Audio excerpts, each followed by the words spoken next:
मन में ऐसा भाव है कि ठाकुर जी ने आपको इसके लिए चुना है कि आप तीर्थ में जाकर के इतने वैष्णवों को संग लेकर के कथा क्रम कर रहे हैं।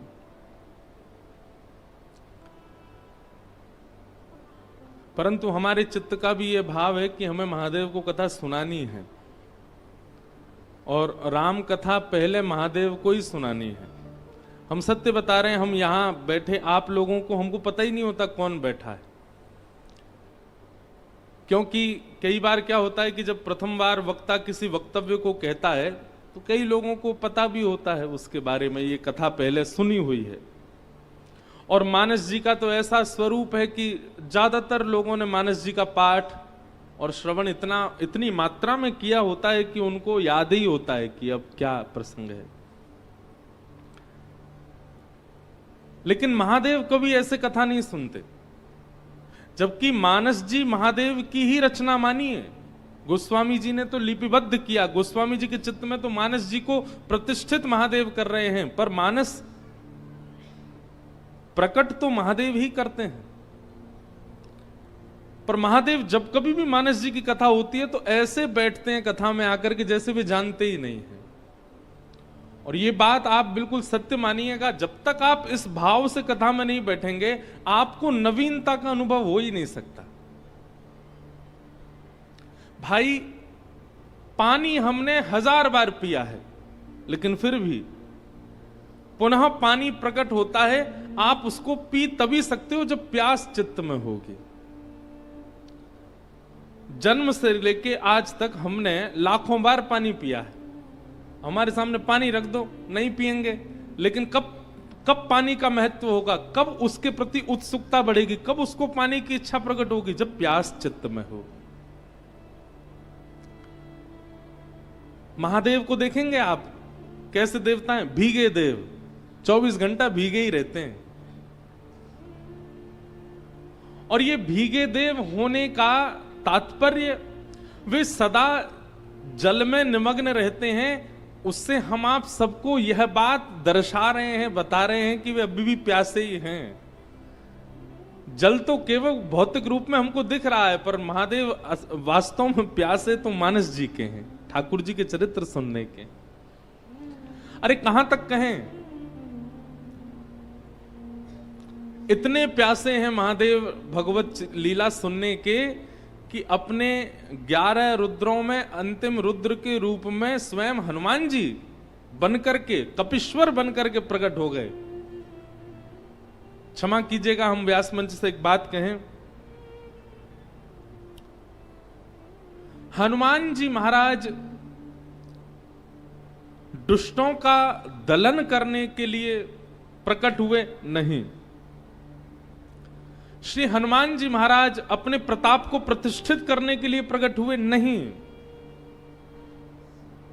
श्री हनुमान जी महाराज अपने पराक्रम से संसार के लोगों के पीड़ा, विपत्ति, आपत्ति, कष्टों को दूर करने के लिए प्रकट हुए नहीं।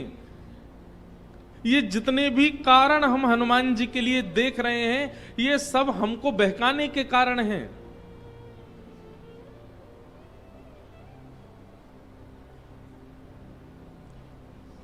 श्रेष्ठ भक्त का एक लक्षण होता है कि वो अपनी भक्ति को, अपने स्वभाव को छुपाता है।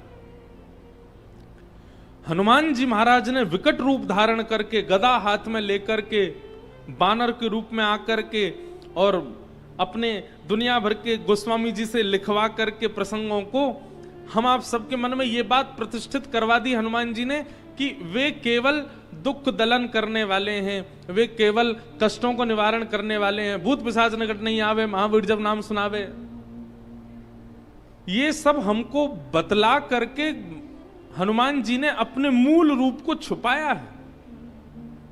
हनुमान जी का मूल रूप ये सब नहीं है। हनुमान जी का मूल रूप तो प्रभु चरित्र सुनवे को रसिया, राम लखन सीता मन बसिया।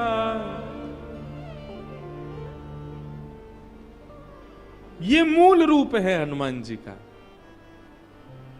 लेकिन कहीं मेरी भक्ति को, मेरे प्रेम को नजर ना लग जाए, इसलिए भूत पिशाच निकट नहीं आवे, महावीर जब नाम सुनावे, और आदि आदि भावों से ऐसा प्रतिष्ठित कर दिया कि अनंत बलवंत श्री हनुमान जी महाराज केवल बल के प्रतिनिधि हैं, नहीं।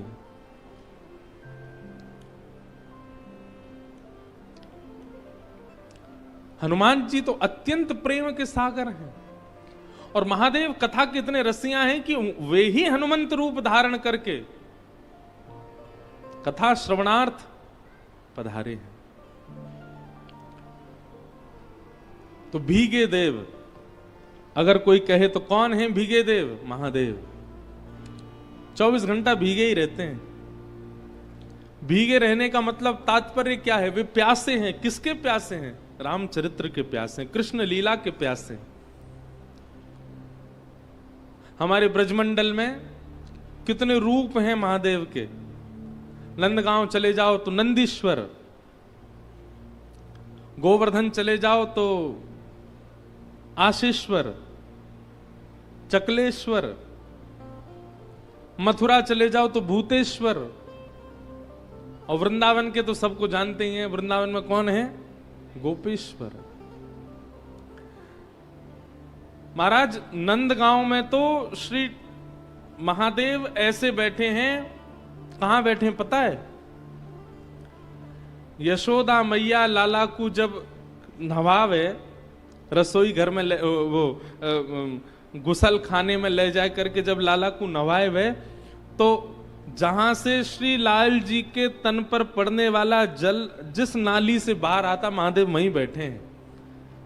ठाकुर जी का अभिषेक युक्त जल ही मोरी में है के महादेव के ऊपर आता, वहीं बैठे हैं श्री नंदेश्वर महादेव। वहां बैठ करके श्री ठाकुर जी के चरणामृत से ही पूरे दिन अभिषेक अपना करते रहते हैं। ऐसे श्री महादेव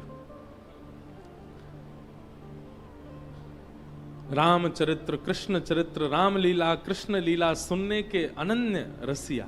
तो हमने तो एक संकल्प धारण किया है मन में कि पाठक परिवार कथा कराए तो ही हम राम कथा सुनावेंगे। यह भी एक प्रकार से महादेव यूं कहेंगे कि भाई ये तो गलत है, पर अब हमने ये भी भाव रखा है कि हम अपने प्रयास से भी करेंगे कि हम महादेव जहां जहां विराजने उनको श्री रामचरित्र सुनाने के लिए जाया करेंगे। और भागवत हम पूरी दुनिया को सुनाएंगे, पर राम कथा केवल महादेव को सुनाएंगे। अगर कल को कोई हमसे कहे भी कि हमें राम कथा सुननी है, तो हम कहेंगे ज्योतिर्लिंग में चलो, वहीं सुनाएंगे राम कथा। अब और कहीं हमको ऐसा लगता है कि हमको कहने में हम असमर्थ हो जाएंगे, पर वैसे तो अभी भी असमर्थ ही हैं। पर महादेव, ऐसा हमको बार बार कल से ही प्रतीत हो रहा है कि हम किसी को नहीं सुना रहे हैं, महादेव ही सुन रहे हैं। जिस प्रकार का कथाओं का व्यवस्था होती है, उस व्यवस्था से ही हमारी कथा निकलती है। कई बार यहाँ कई चीजों में अब कूलरों की इतनी आवाज है कि हमको अपनी आवाज ही कम आ रही है, संगीत के स्वर ही बहुत कम सुनाई दे रहे हैं, पर ये मन में भाव आ ही नहीं रहा है कि आपको सुनाना है। मन में यही भाव है कि नहीं, महादेव सुन रहे हैं बैठ के, तो उनको श्रवण करानी है। तो उस भाव से प्रकट हो रही है चर्चा। तो आज से बालकांड का प्रारंभ हम कर रहे हैं। सब जानते हैं अत्यंत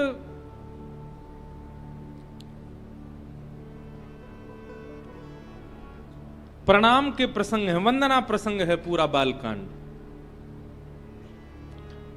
गोस्वामी तुलसीदास जी महाराज वंदना कर रहे हैं, और सबसे पहले वंदन किसको कर रहे हैं? जो सुमिरत सिद्धि होई गणनायक करिवर वदन, करऊ अनुग्रह सोई बुद्धि रास शुभ गुण सदन। और ध्यान से सुनिएगा। सबसे पहले किसको वंदन कर रहे हैं? श्री गणेश जी को। गाइए गणपति जगवंदन गाइए, विनय पत्रिका में गाइए गणपति जगवंदन गाइए गणपति जगवंदन। ये एक प्रकार से बहुत सावधानी से सुनिएगा, हम राम कथा गाने में थोड़े पर्सनल हो रहे हैं। और पर्सनल किस भाव से हो रहे हैं कि हम विशेष रूप से हम पहले ही कह रहे हैं कि हम आपके लिए नहीं कह रहे हैं कथा, हम अपने लिए और महादेव के लिए कह रहे हैं। तो एक प्रकार से आज से मानस जी का ये प्रारंभ जो हो रहा है, हम गणेश वंदना अपने लिए कर रहे हैं कि हमारी मानस जी की इस यात्रा में कोई विघ्न ना आए। हे गणपति जी हमारी रक्षा करना, हमारे भाव को सुदृढ़ करना। विनय पत्रिका का सबसे पहला पद गोस्वामी तुलसीदास जी महाराज गा रहे हैं।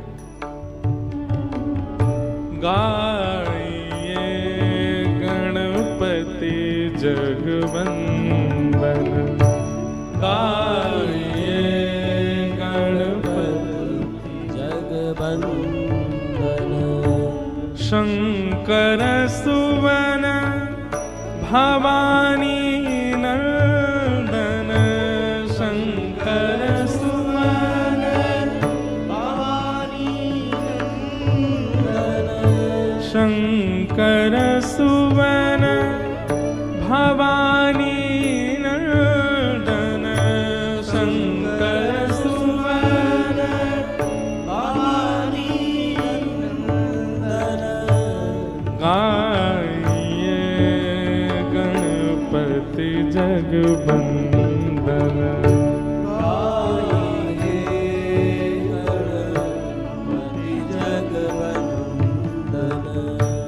सिद्धि सदन गज बदन विनायक, सिद्धि सदन गज बदन विनायक, सिद्धि सदन गज वदन विनायक, सिद्धि सदन गज वदन विनायक, कृपा सिंधु सुंदर सबलायक,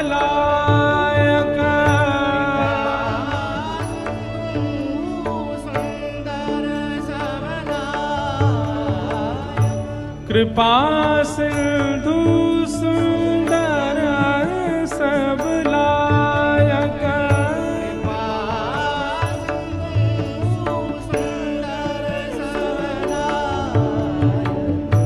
गाइए गणपति जगवंदन गाइए गणपति जगवंदन, गाइए गणपति जगवंदन, गाइए गणपति जगवंदन, मोदक प्रिय मुद मंगल दाता, मोदक प्रिय मुद मंगल विद्यावारिधि बुद्धि विधाता,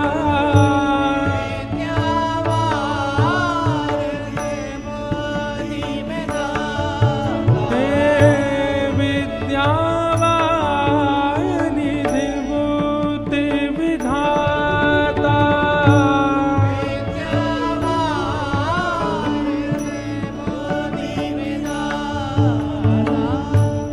मांगत तुलसी दास कर जोरे, मांगत तुलसी दास कर जोरे, मांगत तुलसी। ये अंतिम पंक्ति सबको गानी है।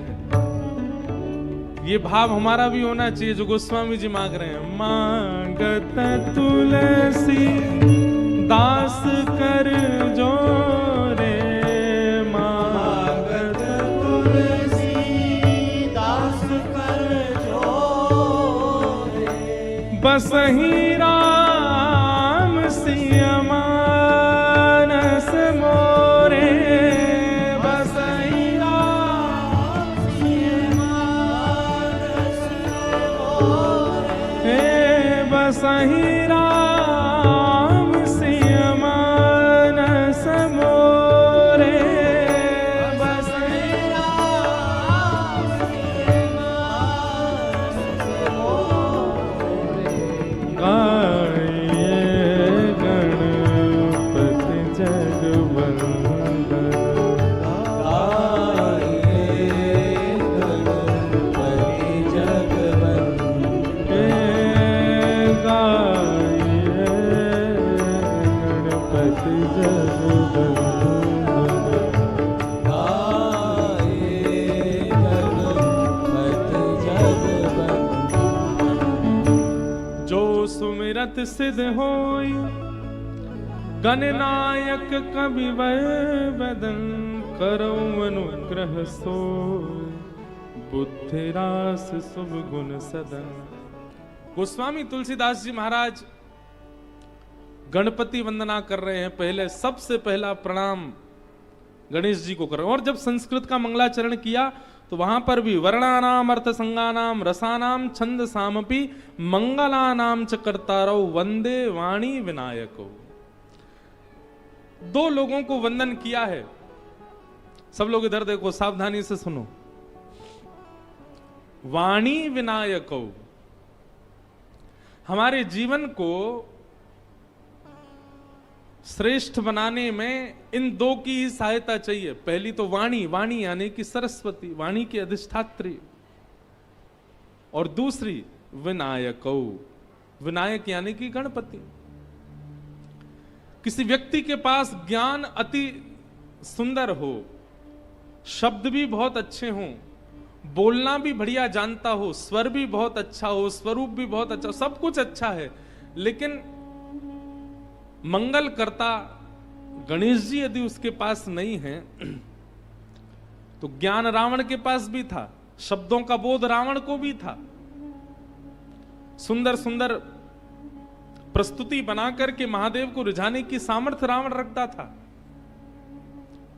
लेकिन निश्चित ही रावण के पास श्री गणेश जी नहीं है। और ऐसा मुझे कभी कभी लगता है कि रावण महादेव को प्रणाम करता था तो महादेव के बगल में बैठे हुए गणेश जी को देख करके रावण सोचता होगा, मैं महादेव का शिष्य हूं, आप महादेव के पुत्र हो, और पुत्र गुरु का, पुत्र और गुरु का शिष्य एक प्रकार से भाई भाई के समान होते हैं, तो भाई का नाता रखने के कारण कभी सम्मान बुद्धि शायद रावण के चित्त में प्रकट हुई नहीं गणेश जी के प्रति, इसीलिए उसका अनित हुआ। गणेश जी का सम्मान उसने किया होता, गणेश जी के प्रति उसका आदर भाव रहा होता, भैया आप महादेव के उपासक हो, इसका मतलब है कि महादेव पंचायतन संपूर्ण परिवार आपके चित्त में होना चाहिए। अकेले महादेव को भजने से कोई काम नहीं बनने वाला है। आपको नंदी को भी प्रणाम करना पड़ेगा, आपको सर्प को भी वंदन करना पड़ेगा, आपको परांबा जगदंबा उमा पार्वती को भी वंदन करना पड़ेगा, उनके वाहन को भी वंदन करना पड़ेगा, आपको कार्तिकेय को भी वंदन करना पड़ेगा, गणपति को भी वंदन करना पड़ेगा, तब ही महादेव उपासक आप माने जाओगे। हमें ऐसा लगता है रावण के नाश का कारण, नहीं तो लोगों के मन में संशय नहीं होगा कि महादेव की उपासना करी फिर भी रावण की ऐसी मति, महादेव की उपासना करी फिर भी रावण की ऐसी गति। उसने अकेले महादेव को पूजा, संपूर्ण पंचायतन परिवार को उसने वंदन नहीं किया, इसलिए महादेव की ऐसी गति हुई, इसलिए रावण की ऐसी गति हुई। लेकिन एक बात याद रखिएगा, राजा को बाद में प्रसन्न करो, मंत्री, महामंत्री, सेनापति और द्वारपाल, ये यदि पहले प्रसन्न हो गए तो राजा का प्रसन्न होना ना होना चलेगा, लेकिन मंत्री, महामंत्री, सेनापति और द्वारपाल यदि आपसे प्रसन्न हैं तो आपके सारे काम बन जाएंगे। अब देखो यहां रामेश्वर मंदिर में भले ही आप महादेव के कितने भी बड़े उपासक हो, भले ही आप काशी विश्वनाथ से आए हो, स्वयं बनारस से ही आए हो, इसका मतलब है कि महादेव से आपका सीधा संबंध है, लेकिन यहां के पुजारियों से आपका कोई संबंध नहीं, मंदिर के अधिकारियों से आपके 36 के आंकड़े हो गए। क्यों? आप हिंदी बोलते हो, वो तमिल बोलते हैं, वो किड़बिड़ किड़बिड़ करते हैं और आप हिंदी में बोलते हो अरे दर्शन करा दो हमको। द्वारपाल जो हैं उन्होंने पहले दिन आपको रोका और आप हठपूर्वक अंदर चले गए, उसकी नजर में चढ़ गए, तो महादेव आपसे कितने भी प्रसन्न हो, द्वारपाल प्रसन्न नहीं है, पुजारी प्रसन्न नहीं है, मंदिर के अधिकारी प्रसन्न नहीं है, तो महादेव कितने प्रसन्न हो, दर्शन नहीं होगा आपको। इसलिए महादेव भले ही अप्रसन्न हो, लेकिन महादेव के समीप रहने वाले सब आपसे प्रसन्न हो जाएं तो महादेव को प्रसन्न होना पड़ेगा। ठीक वैसे ही महादेव से पहले गणपति पूजो। 2 दिन हो गए हमको अभी तक रामेश्वर भगवान के दर्शन ही नहीं हुए, तो हमने आज पहले ही गणेश जी की वंदना करी है कि गणेश जी प्रसन्न हो जाएं। अभी पार्वती जी को भी प्रसन्न करेंगे, उसके बाद कार्तिकेय भगवान को भी नग रिझाएंगे, राम जी को वंदन करेंगे, तो महादेव को कपाट खोलने पड़ेंगे, अपने आप सारी व्यवस्था करके हमको बुलाना पड़ेगा। वंदे वाणी विनायको, सबसे पहले सरस्वती और गणपति इन दोनों को वंदन किया। सरस्वती मात्र जीवन में आ जाए मतलब ज्ञान आ जाए, और गणपति ना आवे। गणपति का मतलब क्या है? विवेक, सही और गलत की पहचान। ये कौन कराता है? ये गणेश जी कराते हैं। और जिस पर गणेश की कृपा नहीं है वो विवेक शून्य हो जाता है। इसलिए पहले गणपति वंदन किया, जिनके स्मरण से सभी कार्य सिद्ध होते हैं। अच्छा एक बात बताएं, भागवत जी की एक बड़ी सुंदर कथा है। जब समुद्र मंथन हो रहा था, बहुत ध्यान से सुनिएगा, जब समुद्र मंथन, हमारे सौरभ भैया रोज हमको जब हम आते हैं तो हमको नेक छेड़ देते हैं, बोले महाराज जी वृंदावन का भी कुछ रस सुनाओ। अब हमारी ऐसी भाव है कि हम राम कथा हमको साल में एक बार गाने को मिलती है, तो हमको यूं लगती है हम पूरा समय राम जी को ही दे दें। ठाकुर जी की लीला तो हम गाती रहते हैं दुनिया में, पर क्योंकि रामेश्वर भगवान के चरणों में बैठे, यही रामेश्वर हमारे यहाँ गोपेश्वर बन के बैठे, तो कहीं ना कहीं हो ना हो कृष्ण लीला प्रकट हो ही जाएगी। हम करेंगे नहीं, अपने आप हो जाएगी। तो इसलिए बिल्कुल वो निश्चिंत होके बैठे, हम कुछ ना कुछ सुना देंगे वृंदावन। गणेश जी की बात सुनकर के ठाकुर जी बड़े प्रसन्न हो गए, बोले ऐसी बात नहीं है, और आपकी वंदना कर रहे हैं, आप तो केवल स्वीकृति प्रदान कर दो कि कार्य मंगल होगा, बाकी सब मैं संभाल लूंगा। भगवान के चित्त में प्रकट हो गया, उनकी क्रीड़ा भी वहीं विराजमान हो गई। तुरंत निकल करके बाहर आए, सब भक्तों का चिंतन करके भाव विह्वल भगवान हो गए। मेरी सबरी कहाँ है, मेरा विभीषण कहाँ है, मेरे हनुमान कहाँ है, मेरे कपिध्वज कहाँ है, मेरे कपीश्वर कहाँ है। और उस नाम के प्रभाव से लाखों वर्षों से चली आ रही वो क्रीड़ा वहीं विराजमान हो गई। सब देवताओं ने हनुमान जी को प्रणाम किया। हनुमान जी महाराज बोले हमें प्रणाम मत करो, प्रणाम करना है तो राम के नाम को प्रणाम करो, नाम को वंदन करो। भैया सही बात तो ये है कि हम सीधे भगवान को जानना चाहते हैं, नाम का आश्रय हमने लिया नहीं है। सही बात तो यह है कि नाम का आश्रय ले लीजिए, नाम ही आपको ठाकुर जी को जना देगा। नाम में इतनी सामर्थ्य है, नाम इतना श्रेष्ठ है। तो श्री गोस्वामी तुलसीदास जी महाराज ने पहले तो नारायण को वंदन किया, और नारायण के ठीक तुरंत बाद कुंद इंदु समदेह उमार मन करुणा अयन, जाहि दीन पर नेह करो कृपा मर्दन। मयन महादेव को वंदन किया और महादेव को वंदन करने के बाद, नारायण को वंदन करने के बाद, गणपति को वंदन करने के बाद फिर वंदन किनको कर रहे हैं? वंदौ गुरुपद कंज कृपा सिंधु नर रूप हरि महामोह तम पुंज जासु वचन रवि कर निकर वंदौ गुरु पद पदम परागा। ऐसे ही गाओ, बिना ताल के गाओ। सुरुचि सुवास सरस अनुरागा। सुरुचि सुवास सरस अनुरागा।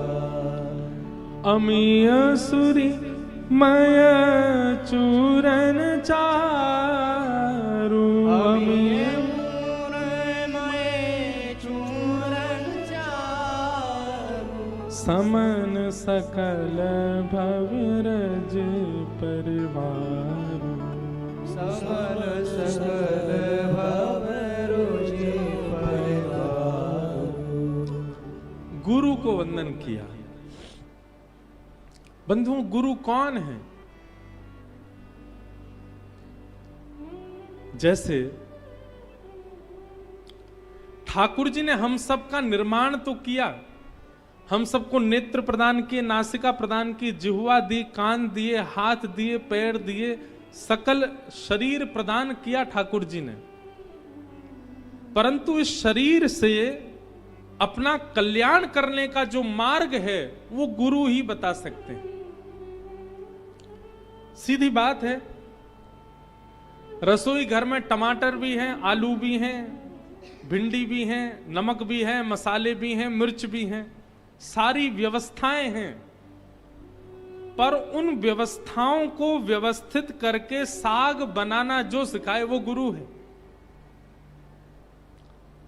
भगवत प्राप्ति की सारी व्यवस्थाएं भगवान ने हमको जन्म से देकर के भेजी हैं।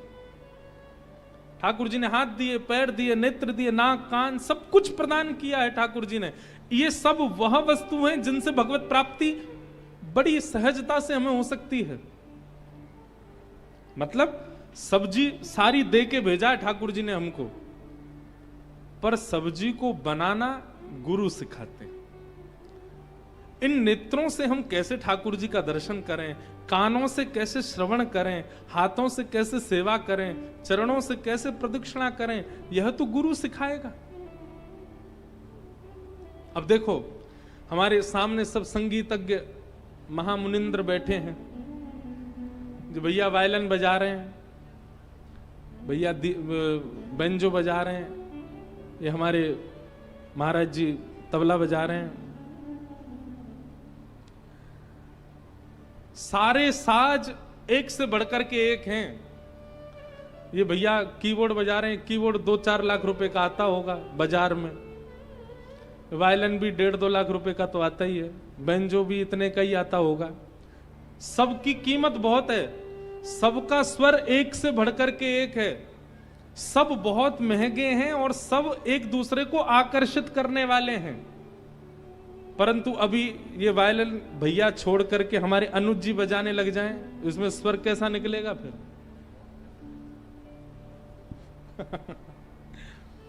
या तबला हमारे ये भैया छोड़ दें, सौरभ भैया बैठ जाएं तबला बजाने, फिर क्या बजेगा? सामग्री वही है, सामग्री का मूल्य भी उतना ही है, सामग्री का स्वर भी उतना ही है, लेकिन बजाने वाला यदि सुधी नहीं है तो उसके स्वर से किसी को प्रसन्न नहीं किया जा सकता। सही बात है कि नहीं? ठीक वैसे ही हम सब कौन हैं? हम सब साज हैं।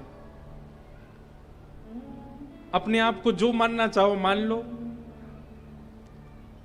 हम तो सितार हैं, हम अपने आप को सितार मान रहे हैं। सितार में कितने तार होते हैं, कोई बंशी है, कोई सितार है, कोई वायलिन है, कोई बेंजो है, कोई वीणा है, सब अलग अलग साज यहां पर बैठे हैं। हम सबको ठाकुर जी ने परिपक्व बना करके भेजा, हमारे अंदर कोई कमी नहीं है, बिल्कुल बढ़िया हैं हम। लेकिन बस हमारे तारों को झंकृत करने वाला एक गुरु जीवन में आ जाए। हमारे इंद्रिय रूपी एक तार को भी झंकृत कर दिया, उसी तार के स्वर से ऐसा स्वर प्रकट होगा जिस पर वाहवाही संसार नहीं, जिस पर वाहवाही स्वयं श्री राम करेंगे। और जिस दिन राम जी ने वाहवाही कर दी, उसी दिन हमारा इस संसार में आना सार्थक हो जाएगा। तो गुरु कौन है? ये सब गुरु बैठे हैं सामने। इनके सामने जो साज हैं, ये सब साज प्रिय इसलिए लग रहे हैं क्योंकि गुरु के द्वारा इनका वादन हो रहा है। और यही इन्हीं को हटा करके कोई और आकर के इनका वादन करने लग जाए, इनके स्वर से कोई रीझ नहीं पाएगा। ठीक वैसे ही हम हैं। हम आप सब लोग कभी सेलिब्रिटियों के अधीन हो जाते हैं, कभी संसार के विषयों के अधीन हो जाते हैं, कभी संसार की किसी वस्तु के प्रति अधीन हो जाते हैं। हमारे तार झंकृत तो होते हैं, दुनिया वाहवाही करती है, ठाकुर जी नहीं करते। ठाकुर जी वाहवाही कब करते हैं? जब किसी गुरु के अधीन हो जाते हैं। और जैसे हम किसी गुरु के अधीन होते हैं, हमारे इंद्रिय रूपी स्वर का जब जैसे ही तार छेड़ता है गुरु, हा हा, ठाकुर जी वाहवाही करते हैं, महादेव वाहवाही करते हैं। मीराबाई हमारी आपकी तरह ही थी, उनकी भी आंखें थी, उनकी भी नाक थी, उनकी भी जिह्वा थी, उनकी भी 2 भुजाएं थी, 2 पैर थे, कंठ था। हमारी जैसी ही थी मीराबाई, लेकिन केवल गुरु आश्रय मिल गया। और गुरु आश्रय की वजह से भाई छोड़या बंधु छोड़या छोड़या जग सोई, साधुअन संग बैठ बैठ साधुअन संग बैठ बैठ, लोक लाज खोई रे मेरे तो गिरधर गोपाल, दूसरो न कोई, दूसरो न कोई। और देखो, एक सूरदास नामक भी हुए, उनका तो एक तार भंग था, नेत्र थे ही नहीं उनके। हम तो सारे तारों से युक्त हैं, हम जो साज हैं, पर सूरदास रूपी एक साज था, उनका तो एक तार था ही नहीं। लेकिन एक श्रेष्ठ गुरु प्राप्त हो गए, तो एक तार ना होने के कारण भी जितने तार थे उन्हीं के झंकार से ही ठाकुर जी को प्रकट कर दिया, ठाकुर जी को प्रसन्न कर दिया। अष्टावक्र 8 जगह से वक्र थे, लेकिन गुरु कृपा से वक्र होने के बाद भी ठाकुर जी की कृपा से उनको प्राप्त हो गए। आहा,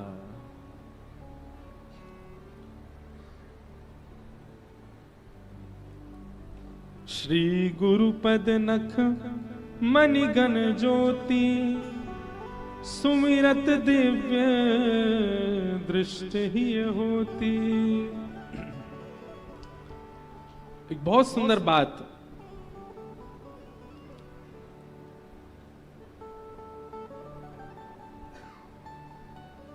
श्री गोस्वामी तुलसीदास जी महाराज अपने मंगलाचरण में कहते हैं ना, वंदे बोधमयं नित्यं गुरुं शंकर रूपिणं, यमाश्रितो हि विक्रोपी यमाश्रितोऽपि वक्रोऽपि चंद्रः सर्वत्र वन्द्यते। हाँ, कितनी सुंदर बात। गोस्वामी तुलसीदास जी महाराज कहते हैं वंदे बोधमयम नित्यम गुरुम शंकर रूपिणम। मैं अपने गुरु स्वरूप श्री शंकर जी को वंदन करता हूं। शंकर हैं ये तो उनकी विशेषता है ही, पर गुरु रूप हैं। यहां गुरु की महिमा बता रहे हैं। सब लोग सावधानी से इधर देखो, ध्यानपूर्वक सुनो। गोस्वामी जी महाराज कह रहे हैं कि गुरु कैसे होते हैं। बोले गुरु की कृपा कैसी होती है कि यमाश्रितो हि वक्रोपी चंद्रः सर्वत्र वंद्यते। अरे मैं उन गुरु की शरणागति लेने की बात कर रहा हूं जिन महादेव गुरु के शरण में वक्र चंद्रमा गया। कैसा चंद्रमा? बोले टेढ़ा चंद्रमा।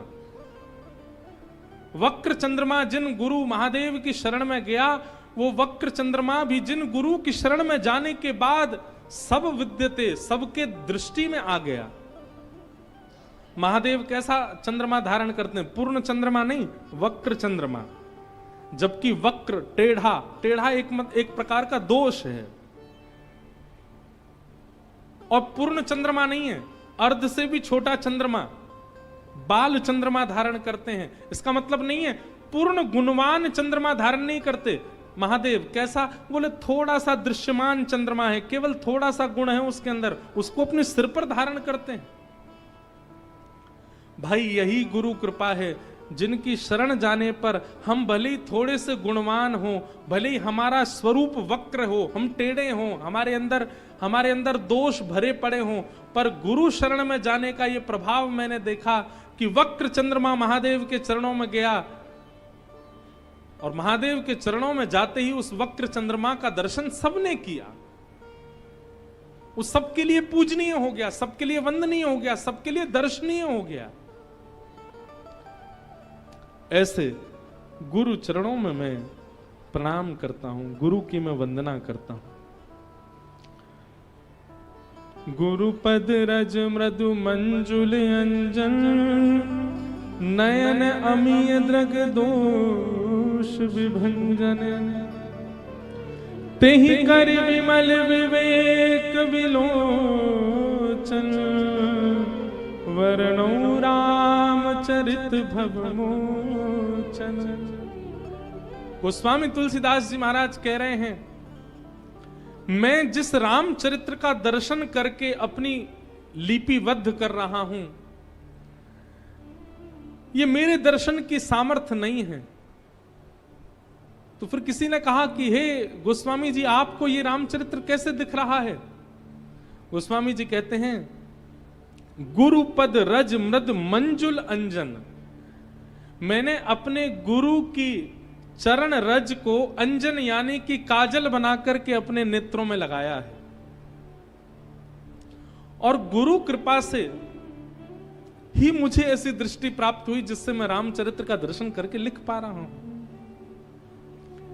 बंधुओं, गोस्वामी जी से एक बात सीखिएगा। वैसे सीखने को तो 1000 बातें हैं, पर एक विशेष बात सीखिएगा। क्या?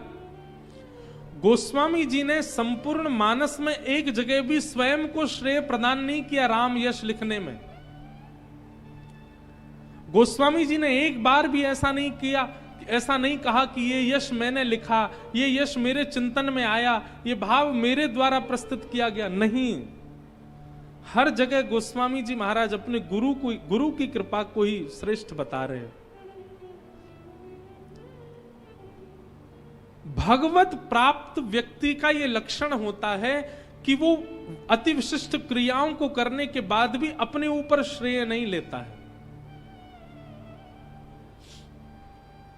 गोस्वामी जी महाराज कह रहे हैं, मेरी सामर्थ्य नहीं कि मैं लिख सकता, ये तो मेरे गुरु की कृपा है। जिन गुरु कृपा से मुझे ऐसी दृष्टि प्राप्त हुई कि मैं ठाकुर जी का यश लिख पाया हूं। तेहि करि विमल विवेक विलोचन, वर्णो रामचरित भव मोचन। और देखो एक बात और, गोस्वामी तुलसीदास जी की वाणी में एक बात आपको बहुत अच्छे रूप से देखने को मिलेगी। बहुत ध्यानपूर्वक सुनिएगा। क्या? पहली बात तो गोस्वामी जी जो कुछ भी लिखते हैं उसमें श्रेय अपना नहीं मानते हैं कि मैंने लिखा है, अपने गुरु का श्रेय मानते हैं। और गोस्वामी जी की वाणी में दूसरी बात जो आपको देखने को मिलेगी वो यह कि गोस्वामी जी जो कुछ भी लिखते हैं इतने विश्वास से लिख रहे हैं कि मैं जो लिख रहा हूं इससे भव मोचन, इससे संसार का कल्याण होगा ही होगा। और ये विश्वास अपनी कृति पर नहीं हो सकता, गुरु की कृपा पर हो सकता है।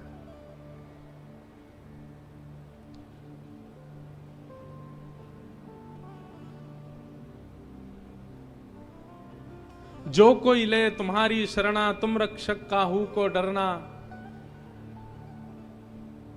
किस विश्वास के आधार पर गोस्वामी जी इस बात को कह रहे हैं कि ये हनुमान जी आपकी जो शरण लेगा उसको किसी से डरने की आवश्यकता नहीं। हनुमान जी भी कह रहे होंगे एक बार मुझसे तो पूछ लो कि मेरी शरण में आने वाले को इतना निर्भीक होने की आवश्यकता क्या। गोस्वामी जी किसी से नहीं पूछ रहे हैं, सीधा लिखते जा रहे हैं और इस विश्वास के साथ लिख रहे हैं कि मैं जो लिख रहा हूं इससे कल्याण होगा होगा होगा। क्यों? ये मेरी कृति नहीं है, ये मेरी गुरु कृपा है, ये मेरे गुरु का आशीर्वाद है। मुझे अपनी गुरु कृपा पर भरोसा है कि जो इसका आश्रय लेगा उसका कल्याण होगा। तो गोस्वामी जी की वाणी में दो बातें आपको बार बार देखने को मिलेंगी। पहला तो अपने आप को श्रेय नहीं देते, अपने गुरु को श्रेय प्रदान करते हैं। और दूसरी बात, जो भी लिखते हैं इतने विश्वास के साथ लिखते हैं कि इससे कल्याण होगा ही होगा। तेहि कर विमल विवेक विलोचन, वर्णौ राम चरित भव मोचन। संसार को विषय भोगों से मुक्त करने वाला मैं रामचरित लिख रहा हूं, किसकी कृपा से? गुरु पद रज मृदु मंजुल अंजन, नयन अमीय द्रग दोष विभंजन। भैया एक बात याद रखिएगा, गुरु के प्रति शिष्य केवल एक वस्तु अर्पित कर सकता है, इसके अलावा कोई दान नहीं, कोई दक्षिणा नहीं, कोई वस्तु नहीं। ये बाकी जो कुछ भी आप दे रहे हो ये एक्स्ट्रा करके दे रहे हो। मूल दक्षिणा जो गुरु के चरणों में शिष्य को अर्पित करनी चाहिए वो केवल एक है, और वो क्या है? विश्वास। जिस दिन आप अपने गुरु के आश्रित हो जाते हैं, गुरु आश्रित होने का मतलब होता है कि पूर्ण विश्वास, भरोसा, ये विश्वास दृढ़ चित्त में आ जाए, अब मेरा कल्याण होगा, अब मुझे कल्याण होने से मुझे कोई, हम तो एक बात कहेंगे, जिस दिन आपने गुरु आश्रय लिया उसी दिन इतना विश्वास चित्त में प्रकट हो जाए कि अब मेरे कल्याण में वादा है ही नहीं। इतना विश्वास यदि आपके चित्त में आ गया तो गुरु कृपा आपको परिलक्षित होती हुई प्रत्यक्ष दिखने लग जाएगी। और क्षमा करें, आपने गुरु आश्रय लिया और उसके बाद भी आपके मन में कहीं ना कहीं संशय है, पता नहीं मेरा कल्याण होगा कि नहीं, मेरी सदगति होगी कि नहीं,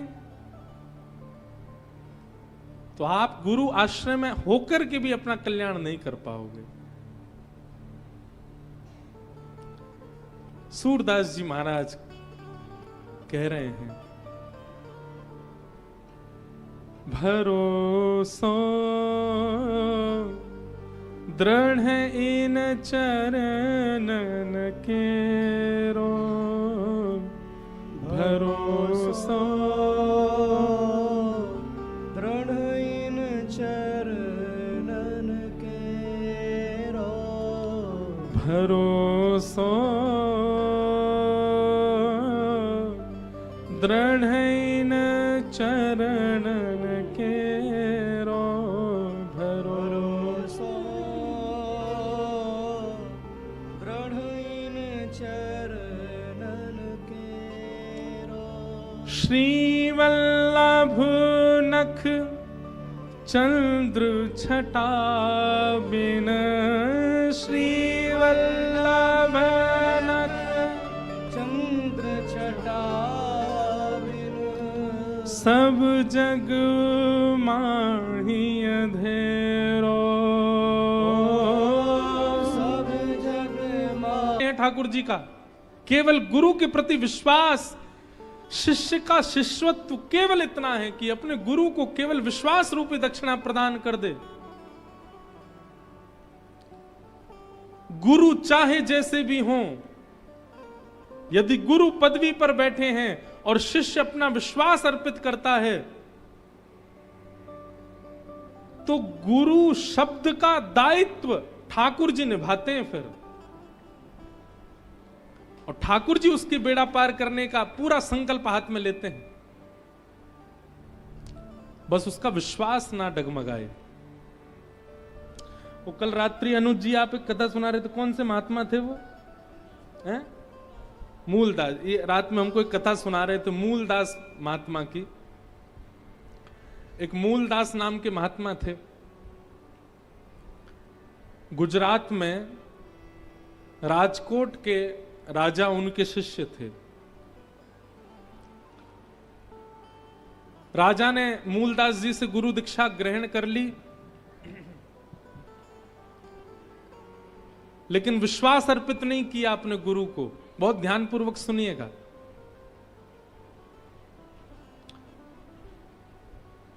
एक दिन उस नगर में एक घटना घटी।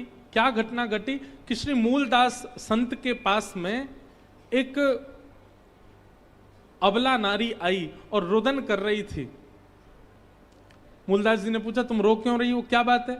तो उसने कहा कि इस नगर के एक अत्यंत धनवान सेठ ने मेरे साथ रमण किया और मुझे गर्भवती कर दिया, परंतु अब वो मुझे अस्वीकार कर रहा है, अब वो मुझे स्वीकार नहीं कर रहा है।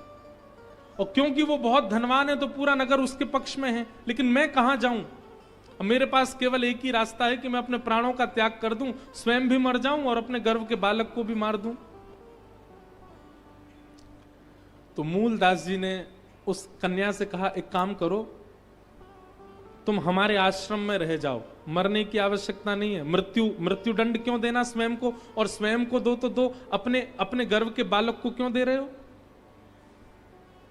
हमारे आश्रम पर रह जाओ। वो कन्या बोली, कल को मेरा बालक जन्म लेगा तो मैं क्या कहूंगी कि उसके पिता कौन है? मेरा तो पूरा जीवन नरक हो जाएगा, मेरे बालक का जीवन नरक हो जाएगा। समाज को क्या बताऊंगी कि मेरे पति कौन है, मेरे बालक के पिता कौन है? और कल को बालक ने भी यदि मुझसे पूछा कि मेरे पिता कौन, तो मैं क्या बताऊंगी मेरे बालक का पिता कौन? मूलदास जी बोले, हम संत हैं, हम सबके गुरु हैं, हम सबके माता हैं, हम सबके भाई हैं, सबके बंधु हैं, सबके पिता भी हैं। कोई पूछे तो कह देना हम तुम्हारे बालक के पिता हैं। हमको अपने ऊपर, हम संत केवल माला पहनने के लिए नहीं बने, हम संत केवल दक्षिणा लेने के लिए नहीं बने, हम संत केवल सम्मान सुनने के लिए नहीं बने। कोई अपमान भी करेगा तो भी हम सम रहेंगे, हम सब स्वीकार करेंगे। तुम कह देना संसार से कि हमारा बालक, हम उसके पिता का निर्वहन करेंगे। गुरु बनना बहुत सरल है, लेकिन गुरु पद को निभाना बहुत कठिन है। इसीलिए हम गुरु दीक्षा नहीं देते। हम कहते हैं हमारी कथा ही सुन लो, क्योंकि गुरु पदवी बैठना इतना सामान्य, इतना सरल नहीं है। हमारे वृंदावन में हर वर्ष कथा होती है, तो इस बार पूज्य मलुकपीठ वाले महाराज जी की थी। तो आपसे पूर्व श्री परम पूजनीय प्रातः स्मरणीय श्री तुलसी पीठाधीश्वर स्वामी श्री रामभद्राचार्य जी महाराज की 2 वर्ष तक कथा हुई। उससे पूर्व 2 वर्ष तक हमारे अयोध्या के परम पूजनीय श्री श्रीमद जगतगुरु रामानुजाचार्य श्री राघवाचार्य जी महाराज ने कथा की। हमारे सामने आंखों देखी घटना, एक व्यक्ति वो व्यास मंच से ही महाराज जी के पीछे पड़ जाता।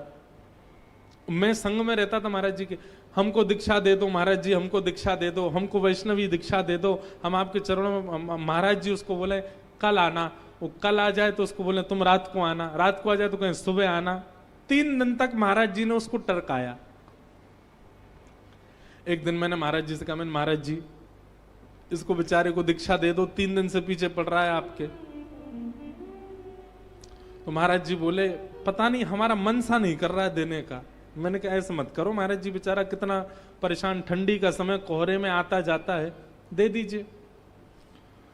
हमारी बात मान करके महाराज जी बोले ठीक है, आप कह रहे हैं तो हम दीक्षा दे देते हैं। लेकिन अच्छा है, हमको उस दिन पता चला कि संत यदि कोई काम नहीं कर रहे हैं तो उसका मतलब है ठाकुर जी कुछ अंदेशा कराते हैं। अब महाराज जी ने जैसे ही उसको दीक्षा प्रदान की, हम वहीं बैठे थे, दीक्षा देने के बाद महाराज जी ने गुरु मंत्र कान में दिया, शंख चक्र कंधे पर पधरा दिए, हवन इत्यादि आदि करके जैसी गुरु दीक्षा प्रदान की, तो गुरु दीक्षा लेने के बाद तुरंत वो व्यक्ति क्या बोला, महाराज जी अब मैं भी शिष्य बना सकता हूं ना, अब मैं भी दीक्षा दे सकता हूं ना।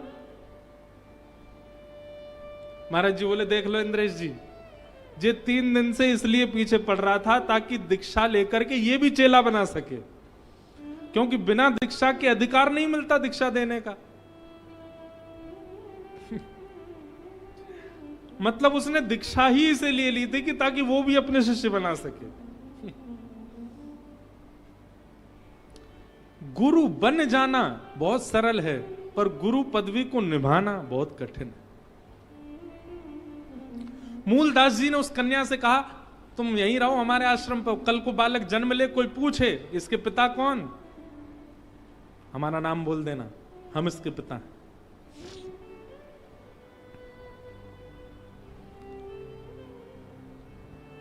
उस कन्या ने बालक को जन्म दिया, और जन्म लेने के बाद हवा की तरह पूरे नगर में बात फैल गई कि मूलदास महात्मा ने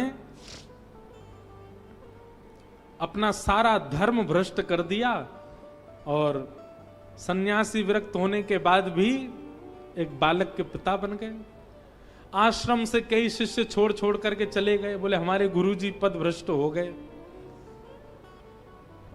और ये खबर जब राजा को पता चली कि हमारे गुरुजी ने ऐसा ऐसा कृत्य किया है, अब कोई भी वास्तविकता नहीं जानता है, केवल सुनी हुई बात को मान करके सबने अपनी गुरु पदवी का, गुरु स्थिति का त्याग कर दिया। यहां तक कि राजा ने भी अपनी कंठी तोड़ करके नदी में प्रवाहित कर दी। बोले भैया हम तो गलत फंस गए ऐसे गुरु के चक्कर में, अब गुरु बदलेंगे।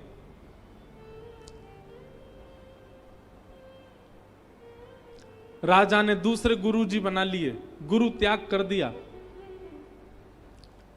मूलदास जी महाराज को एक दिन पता चला कि सब दुनिया अब विमुख हो गई, मूलदास जी के सारे शिष्य भी छोड़ छोड़ के चले गए। मूलदास जी को इससे कोई प्रभाव नहीं पड़ा, संत को कभी प्रभाव नहीं पड़ता। क्षमा कीजिएगा, जिस गुरु को, जिस संत को केवल सम्मान अच्छा लगता है और कभी यदि किंचित अपमान हो जाए तो वो आग बबूला हो जाए, तो उनके संतत्व में कुछ तो कमी है। जो सब स्थिति में सम रहे उसी को तो संत कहते हैं।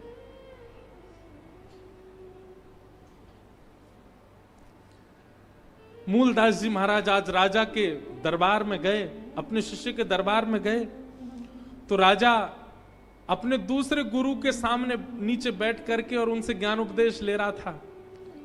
मूलदास जी महाराज जैसे ही आए, राजा ने कहा आप क्यों आए हैं यहां पर, अब हमारा आपका कोई संबंध नहीं है, आपके प्रति मेरी कोई गुरु निष्ठा नहीं है, मेरे गुरु तो ये हैं। मूलदास जी की मरी हुई बिल्ली लेकर के आए थे, बिल्ली को नीचे पटक दिया और पटक करके जो नए गुरु जी बने उनसे कहा अगर तुम गुरु हो तो इस मरी हुई बिल्ली को जीवित करके दिखाओ।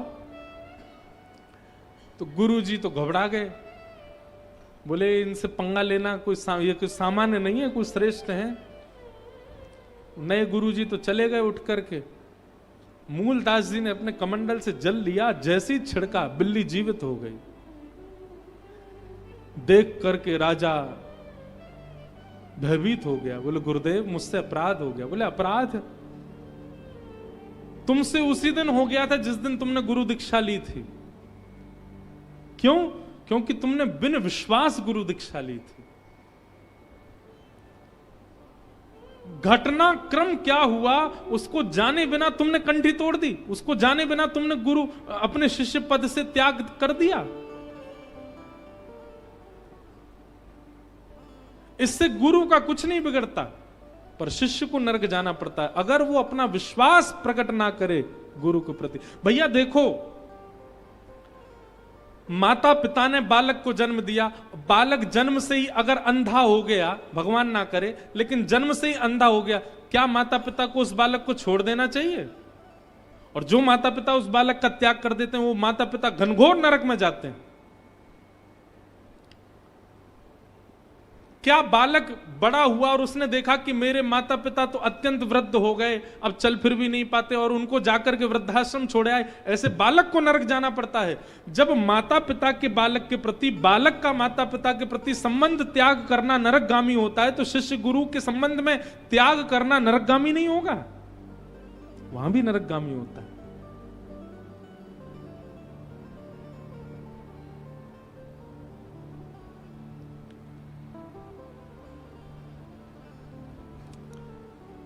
इसलिए श्री गोस्वामी जी महाराज गुरु वंदना कर रहे हैं।